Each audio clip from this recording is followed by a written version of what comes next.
أكبر الله أكبر الله أكبر لا إله إلا الله الله أكبر الله أكبر ولله الحمد. Assalamualaikum warahmatullahi wabarakatuh. Innal hamdalillah nahmaduhu wa nasta'inuhu wa nastaghfiruh. Wassalatu wassalamu ala Rasulillah wa alihi wa sahbihi wa man walah, amma ba'd. Sahabat-sahabat muslim yang dirahmati oleh Allah, di mana saja berada semuanya, semoga senantiasa selalu dalam curahan rahmat, berkah, serta hidayah dari Allah Subhanahu wa Ta'ala.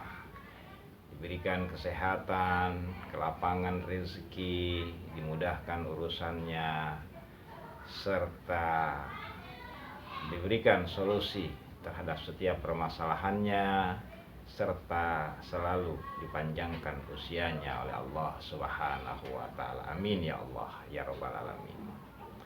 Sahabat-sahabat muslim, sekali lagi saya menyampaikan selamat menjalani, menikmati daripada hari raya Idul Adha, hari raya Tasyrik 1445 Hijriah. Mudah-mudahan di hari raya tahun ini banyak kita mendapatkan curahan rahmat, berkah, serta daripada hidayah Allah Subhanahu wa Ta'ala. Kita kaum muslimin khususnya di Indonesia dan umumnya seluruh dunia senantiasa diberikan oleh Allah perlindungan, diberikan oleh Allah keamanan, senantiasa juga diberikan kesejahteraan, keselamatan di dunia wal akhirah. Amin ya Allah ya Rabbal Alamin. Sahabat-sahabat muslim, dalam kesempatan ini saya masih tertarik untuk sama-sama kita saling bermuzakarah, mengingatkan dan bermuhasabah. Sebab mengingatkan, bermuhasabah adalah salah satu adab, salah satu kewajiban kita sesama muslim untuk saling mengingatkan, menjaga dan memperkuat iman dan takwa kita kepada Allah Subhanahu wa Ta'ala. Dan hari raya Idul Adha adalah merupakan hari raya yang di dalamnya memiliki sebuah hikmah, pelajaran yang mendalam, yang tentu untuk senantiasa selalu mengolah, menjaga kualitas hati kita, tempat di mana tumbuhnya iman dan takwa kita kepada Allah Subhanahu wa Ta'ala. Dan tentu dalam kesempatan sebelumnya saya sudah sampaikan beberapa hikmah ibrah yang terkandung dalam pelaksanaan penetapan syariat dari Allah daripada hari rayanya buat kita umat Islam, yaitu Idul Adha. Kenapa Allah menetapkan, menjadikan Idul Adha atau Idul Tasyrik sebagai hari rayanya kita umat Islam? Karena tentu di dalamnya memiliki pelajaran yang sangat mendasar, pelajaran yang sangat fundamen, yang sangat substansi, yang sangat esensi, yang berhubungan dengan keimanan kita kepada Allah Subhanahu wa Ta'ala, dan tentu sangat memberikan efek yang besar, manfaat yang banyak dalam hubungan horizontal kita sesama daripada manusia, sesama daripada khususnya umat Islam. Adapun pada kesempatan ini, kembali lagi saya ingin kita mencoba mengambil ibrah yang lain, hikmah yang terkandung, pelajaran yang terkandung, maksud dan tujuan yang ada di dalam pelaksanaan atau penetapan daripada hari rayanya umat Islam disimbolkan kepada Idul Adha atau Idul Kurban atau Idul Tasyrik.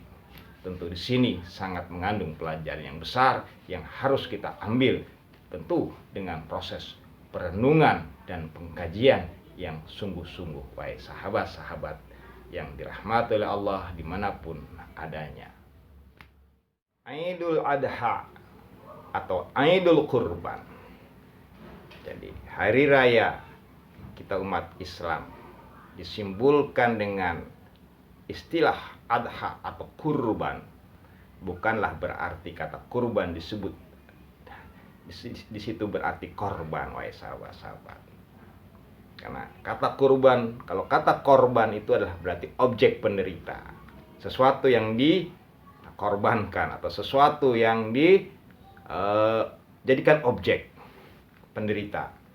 Tapi kata kurban itu berarti kata qarib, wahai sahabat, artinya dekat. Jadi Idul Kurban adalah sebuah hari raya untuk semakin lebih mendekatkan diri kita kepada Allah Subhanahu wa taala.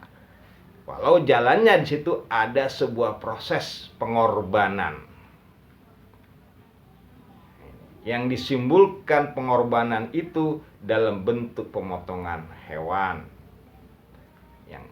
ternak yang sudah ditetapkan oleh Allah dan Rasulnya, yaitu berupa kibas atau kambing atau sapi atau unta. Jadi sahabat-sahabat yang dirahmati oleh Allah Subhanahu wa taala.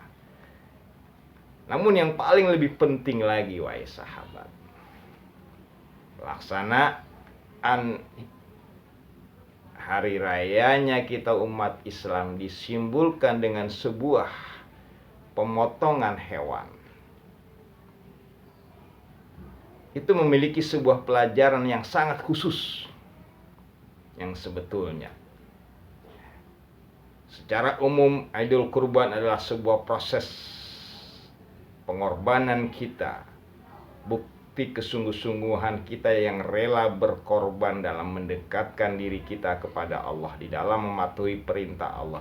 Akan tetapi di dalamnya mengandung maksud dan tujuan yang lebih sangat mendasar lagi, sangat esensial lagi, yang itu sangat berhubungan dalam pembentukan hati, watak atau karakter kita sebagai hamba yang beriman kepada Allah Subhanahu wa taala, yang bukan saja rela berkorban untuk membuktikan iman dan takwanya kepada Allah, tetapi di dalamnya adalah sebuah proses pelajaran pembentukan jiwa atau karakter yang harus kita ambil dari pelaksanaan daripada perintah berkurban dengan melaksanakan penyembelihan atau pemotongan kepada hewan yang sudah ditetapkan oleh Allah Subhanahu wa taala, yang dihubungkan dengan sejarah apa yang pernah dialami dan dilaksanakan oleh Bapak Tauhid sebagai bapaknya yang menjadi panutan umat Islam dalam beriman kepada Allah, yaitu Nabiullah Khalilullah Ibrahim alaihissalam beserta dengan putranya Nabi Ismail alaihissalam, wahai sahabat-sahabat. Tapi di dalam pelaksanaan itu mengandung sebuah pesan yang sangat spesifik, yang sangat khusus, yang berhubungan dengan pembentukan mental, jiwa, pribadi, dan pikiran kita, wahai sahabat-sahabat yang dirahmati oleh Allah. Apa maksud yang mendasar itu? Tentu tidak lain adalah, wahai sahabat, untuk menyadarkan kita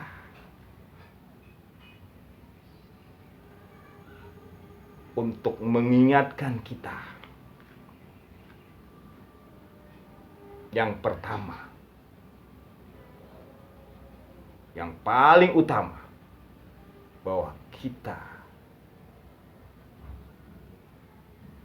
dan hewan yang dijadikan sebagai objek peribadatan kepada Allah sebagai sarana membuktikan iman kita kepada Allah adalah sama-sama makhluk Allah Subhanahu wa ta'ala, yang harus pasrah, yusallimuna taslim, menerima dengan penuh ketulusan, penuh dengan kepasrahan, dengan segala ketentuan Allah Subhanahu wa ta'ala. Kita sebagai manusia diberikan kedudukan sebagai khalifah, sebagai subjek, dan hewan dijadikan oleh Allah sebagai objek, wahai sahabat-sahabat. Artinya sebagai seorang khalifah haruslah menyadari tanggung jawab yang besar di dalam kehidupan ini. Dan hewan sebagai objek adalah sesuatu yang selalu tidak bisa menolak dalam ketentuan-ketentuan yang berlaku dalam kehidupan yang sudah dikudratkan bagi mereka oleh Sang Penciptanya, Allah Azza wa Jalla. Jadi di saat kita melaksanakan syariat, ketentuan Sang Maha Penguasa, Sang Maha Pencipta, Allah Subhanahu wa ta'ala Azza wa Jalla, walau dengan hati yang merasa berat, karena sebagai makhluk ciptaan Allah, al-insan, tentu kita memiliki perasaan iba terhadap hewan. Begitu juga sang hewan yang merasakan daripada sebuah tanggung jawabnya sebagai makhluk Allah yang menjadi objek, tentu lebih merasakan lagi. Tetapi apalah daya kita sebagai makhluk hamba Allah, dan hewan pun sebagai makhluk hamba Allah hanya bisa bertakbir pada saat itu dengan kita sebagai manusia dengan berat, gejolak hati. Begitu juga hewan, tapi tetap kita mengucapkan takbir, Allahu Akbar, Allahu Akbar, Allahu Akbar, walillahil hamd. Barulah bismillah, wahai sahabat-sahabat. Jadi kalau kita renungkan di saat peristiwa pelaksanaan penyembelihan hewan, begitu sangat menyentuh nurani kita. Dan sebagai seorang yang beriman harus kita renungi apa maksud penyembelihan ini, wahai sahabat. Bukan sebuah pelaksanaan untuk nantinya berpesta pora memakan daging. Bukan, wahai sahabat. Tapi pelajaran yang sangat menyentuh hati sebetulnya. Mata yang melihat penyembelihan bersimbah darah. Adakah kita tersentuh hati kita melihat semua itu? Atau hanya kita akan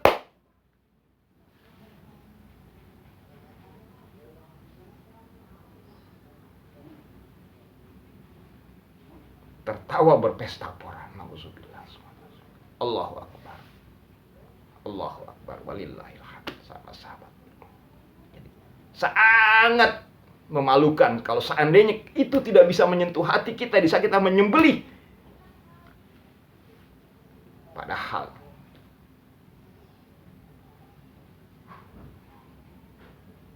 ibrah, uswah yang ditampilkan oleh Allah di pertama kali peristiwa itu bukanlah sesuatu yang main-main, tapi sesuatu yang menuntut kesungguh-sungguhan hati, ketulusan hati. Karena yang dijadikan sebagai sampel adalah putra kandungnya sendiri yang selamat ini dia rindukan, wahai sahabat-sahabat. Bayangkan coba. Ambil itu pelajaran, jangan cuma bisa kita hanya berpesta pora, tertawa, gembira. Memang raya itu tempat bergembira, tapi adalah gembira yang mengandung sebuah renungan hati dan nurani, wahai sahabat-sahabat. Ini Idul Kurban, ini Idul Adha, ini Tasyrik, wahai sahabat, yang tinggal beberapa hari lagi, wahai sahabat. Jadi di balik kegembiraan tersimpan sebuah perenungan hati yang sangat menyentuh dalam.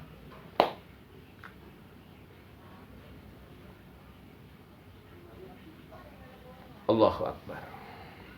Allahu Akbar.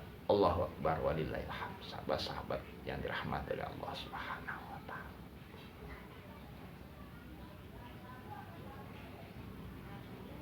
Kalau suasana yang seperti itu begitu sangat tidak menyenangkan dalam mata, masih juga tidak menyentuh hati kita, maka wajarlah nanti, kata Allah di dalam surah Al-A'raf ayat 109, ternyata kita lebih rendah, lebih buruk dari hewan yang kita sembelih tersebut, wahai sahabat. Lahum kal an'am balhum adol, mereka seperti binatang ternak dan lebih rendah lagi dari binatang ternak. Itu sindiran, wahai sahabat. Kurban itu sindiran, nasihat buat kita. Apakah kita akan menjadi yang lebih rendah dari hewan tersebut, atau hewan tersebut lebih mulia dari kita, wahai sahabat? Yang pasti hewan tersebut sudah pasti lebih mulia karena dia dengan kepasrahannya, ketidakmampuannya menolak perintah Allah, kudrat daripada Allah Subhanahu wa taala, sehingga hewan kurban yang disembelih itu menjadi hamba Allah yang mulia di hadapan Allah Subhanahu wa taala. Sehingga satu bulu saja menjadi sesuatu hasanat buat manusia yang melaksanakannya, wahai sahabat. Allahu Akbar, Allahu Akbar, Allahu Akbar, Allahu Akbar, walillahil hamd. Inilah renungan di saat, di hari-hari, di waktu-waktu kita masih berada bersama-sama di dalam Idul Adha, Idul Kurban, Idul Tasyrik. Dan kita diberikan 4 hari oleh Allah. 10 Zulhijjah, 11 Zulhijjah, 12 Zulhijjah, 13 Zulhijjah. Dan 1 Idul Fitri. 5 hari kita cuma diberikan untuk bersenang-senang, berehat diri, bersantai diri dalam kehidupan di dunia ini selama 1 tahun, wahai sahabat-sahabat. Dan setelah selesai Idul Adha ini, Zulhijjah ini, kita akan mulai masuk menyambut tahun baru Islam, yaitu di bulan Muharram, wahai sahabat-sahabat. Semuanya mengandung sebuah tatanan, sistem, susunan yang rapih di dalam menjalani kehidupan ini, wahai sahabat. Dan demikianlah inti keagungan, kemuliaan, dan keutamaan daripada al-Islam. Dan manajemen menata hidup umatnya, menata hidup daripada kaum muslimin. Sahabat-sahabat yang dirahmati Allah Subhanahu wa taala.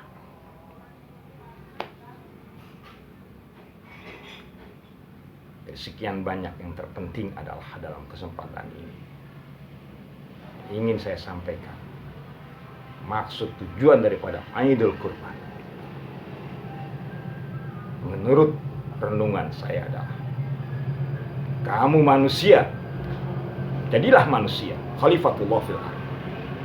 Janganlah kamu jadi binatang yang akan menjadi kudrat sebagai objek yang mereka tetap pasrah karena memang kudrat mereka adalah hewan. Kita sebagai manusia jangan seperti hewan.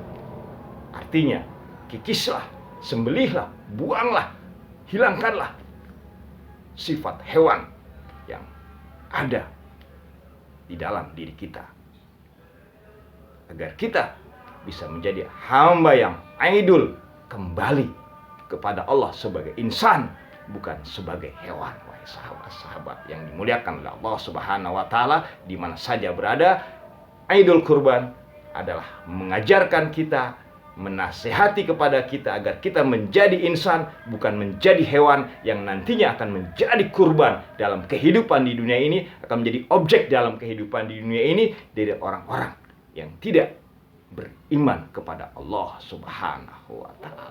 Silahkan kita bersenang, nikmati daging itu, karena itu hakmu. Tapi ingat, ambil pelajaran yang terkandung di dalamnya, yang begitu sangat besar. Harus kamu bisa mengikis sifat hewan yang ada di dalam dirimu. Bagaimana sifat hewan itu, wahai sahabat-sahabat? Renung kembali dalam surah Al-A'raf ayat 109, wahai sahabat-sahabat yang dimuliakan oleh Allah Subhanahu wa Ta'ala, di mana saja adanya.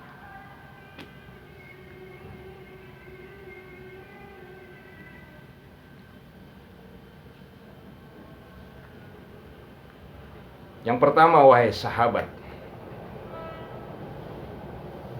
yang dikatakan hewan dalam surah Al-A'raf, lahum qulubun la yafqahuna biha.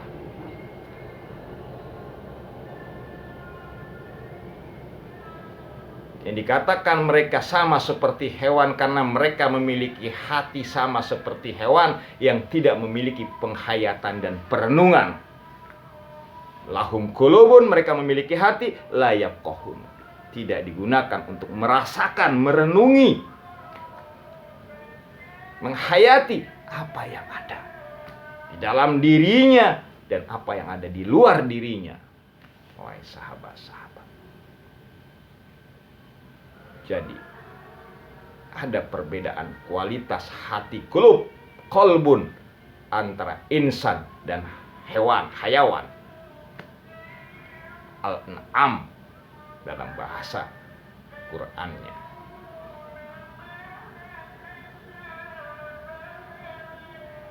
Gunakan nurani kita. Dan Idul Kurban adalah idul untuk menyentuh nurani kita dengan melihat semua pengorbanan yang begitu besar. Dengan harus mengeluarkan biaya, harus melakukan penyembelihan, semua.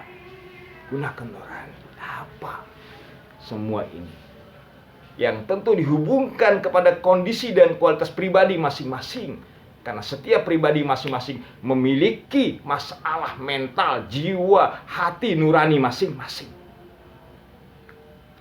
Dan masalah nurani, masalah mental saat di zaman now milenia ini begitu besar berkembangnya. Dan pasti ini menjadi tanggung jawab yang besar seluruh para pembimbing-pembimbing agama, seluruh pembimbing-pembimbing rohani, seluruh para tokoh-tokoh masyarakat, tokoh-tokoh agama untuk memperbaikinya. Dan ini harus dimulai dari perbaikan daripada mental qulubun. Dan pelaksanaan kurban adalah mengajarkan kita agar kita tidak memiliki hati seperti hewan.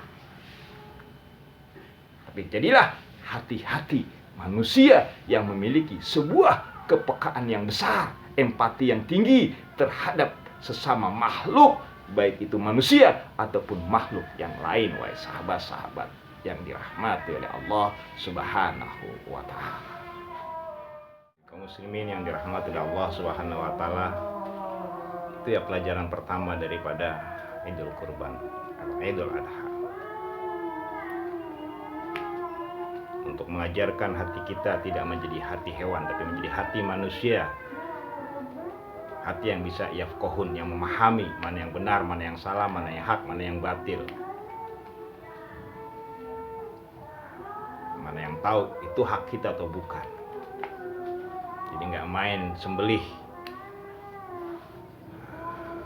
hak orang lain, main potong rezeki orang lain, main makan ya, milik orang lain yang di bawah kita, pegawai kita, karyawan kita, rakyat kita, umat kita.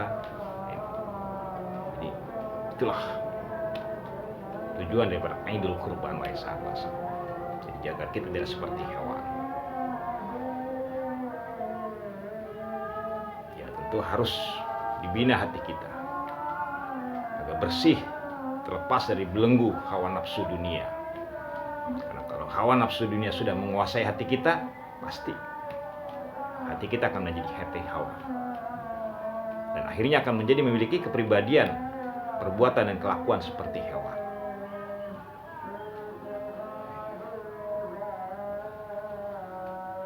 Berbuat dan berperilaku semau kita, tidak mau kita sesuaikan, kita sinkronkan dengan apa yang ditetapkan oleh Allah dan Rasul-Nya. Jikalau hati nurani kita hidup, walaupun tidak membaca ayat-ayat Allah yang tertulis, pasti kita akan bisa merasakan mana yang benar dan mana yang salah, mana yang baik dan mana yang buruk. Kemudian yang kedua, walahum a'yun, mereka punya ainun, mata, la yubsiruna biha, tidak digunakan untuk melihat, memandang, basar, memandang dengan sebuah perhatian, pemikiran, bukan memandang dengan nafsu, tapi dengan kelebihan akal pikiran yang Allah berikan, yang tidak sama dengan hewan yang akalnya sangat terbatas. Adapun akal manusia sangat tidak terbatas, tetapi akal tentu sangat dikendalikan oleh hati atau nuraninya. Kalau hati sudah rusak, maka pikiran pun akan selalu berpikir ke arah kerusakan atau keburukan. Nauzubillah, summa nauzubillah.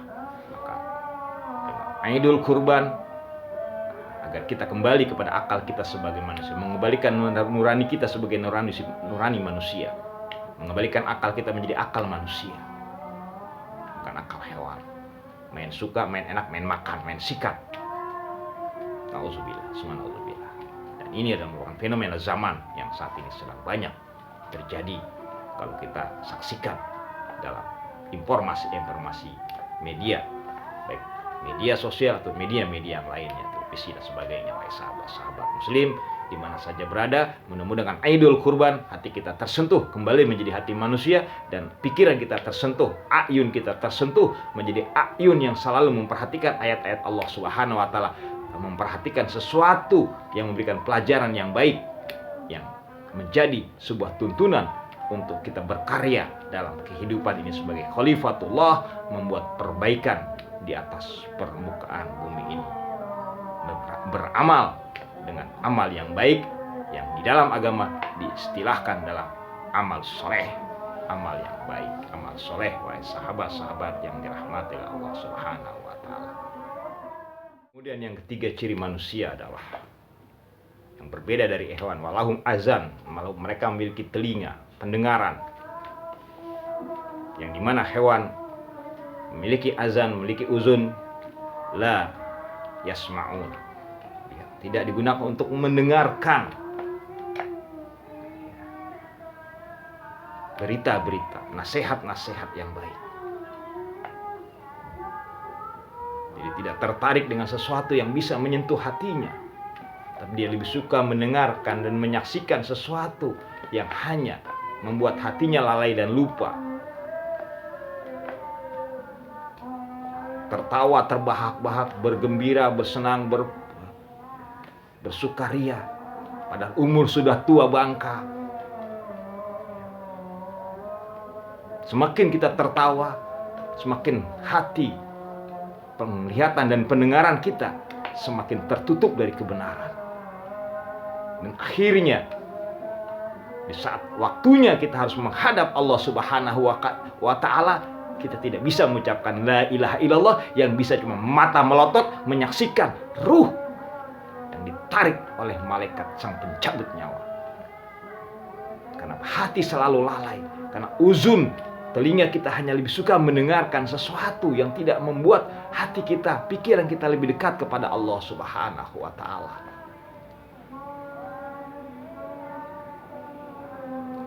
Kal an'am, mereka itu adalah binatang ternak.